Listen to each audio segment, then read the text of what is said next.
Hi, everyone, and welcome to Tactical Wisdom. This is July 4th edition, so I'm wearing my July 4th Hawaiian shirt because that's just how I roll.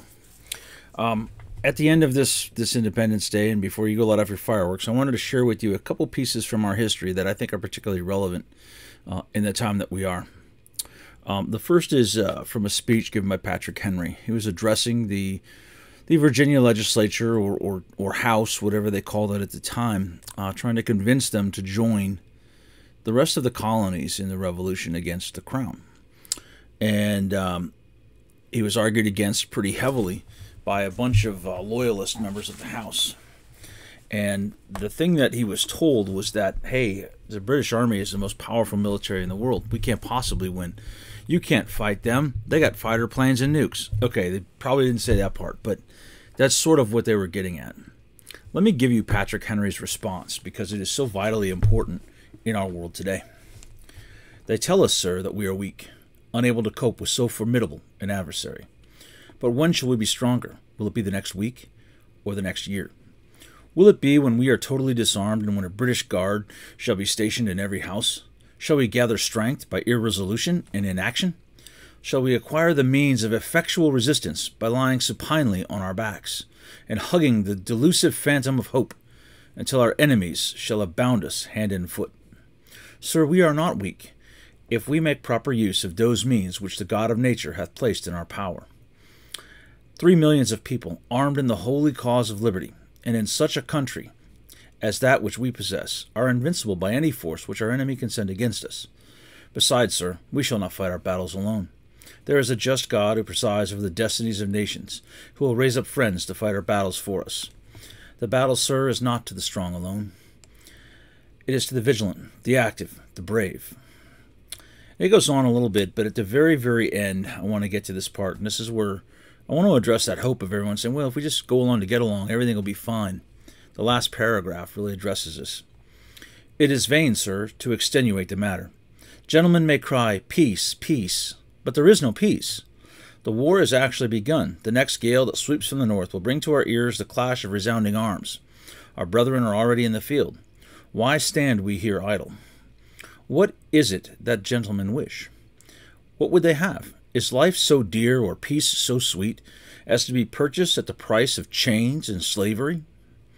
Forbid it, Almighty God. I know not what course others may take, but as for me, give me liberty or give me death. Now, this speech has special meaning to me. It's been one of my favorites my whole life, and if you might recall, about a year ago, I wrote an article called Give Me Liberty or Give Me Netflix, because that's kind of where we are now. Folks like, yeah, I'd fight for my freedom, but Netflix is on, and I'd rather just sit on the couch and watch a show and eat bonbons. Besides, the FBI's out there rounding up everybody who tries to organize, and there's feds at everything. That's exactly how they want you to be.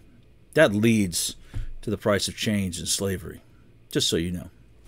So the next document, which is equally important, is the Declaration of Independence, and it's kind of incorporated into our founding documents just because of how it is. There are a few really, really, really great points here. All the really good stuff starts in the second paragraph. The first part is really just a preamble, but the second part is, we hold these truths to be self-evident, that all men are created equal, and they are endowed by the Creator with certain inalienable rights, that among these are life, liberty, and the pursuit of happiness. Everyone knows that part. That part's the easy part. What comes next is the important part to you and me and the situation we find ourselves in today. That to secure these rights, governments are instituted among men, deriving their just powers from the consent of the governed. Let me say that again. Deriving their just powers from the consent of the governed. That implies that you may revoke your consent, and you should. Anyway, that whenever a form of government becomes destructive to these ends, like today, it is the right of the people to alter or abolish it, and to institute new government, laying its foundation on such principles and organizing its powers in such form as to them shall seem most likely to affect their safety and happiness. Prudence indeed will dictate that governments long established should not be changed for light and transient causes. And accordingly, all experience has shown that mankind are more disposed to suffer, while evils are sufferable, than to right themselves, by abolishing the forms to which they are accustomed. That's us right now. We're more willing to let it continue to go on because we don't want to rock the boat. We don't want to make things worse. That's what that part says.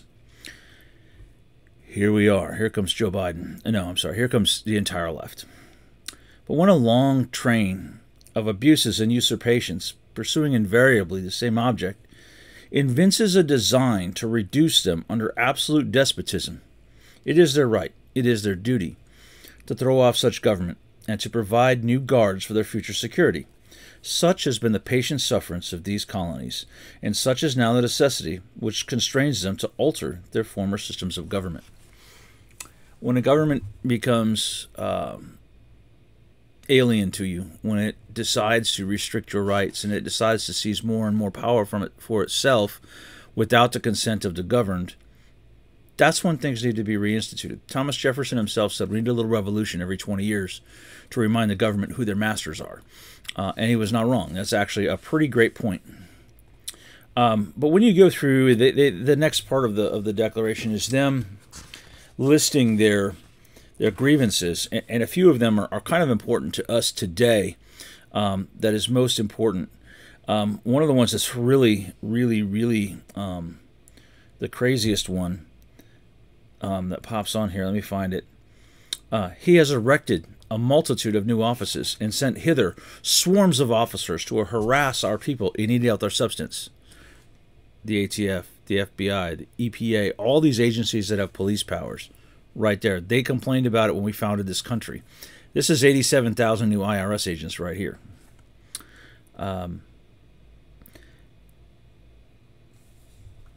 Transporting us beyond the seas to be tried for pretended offenses. That's taking January 6 defendants from, say, California, Washington State, Montana, and transporting them all the way to Washington, D.C. to be tried, where they have no support system, no ability to find a lawyer, and no freedom to get out of jail. There is no bond for these people.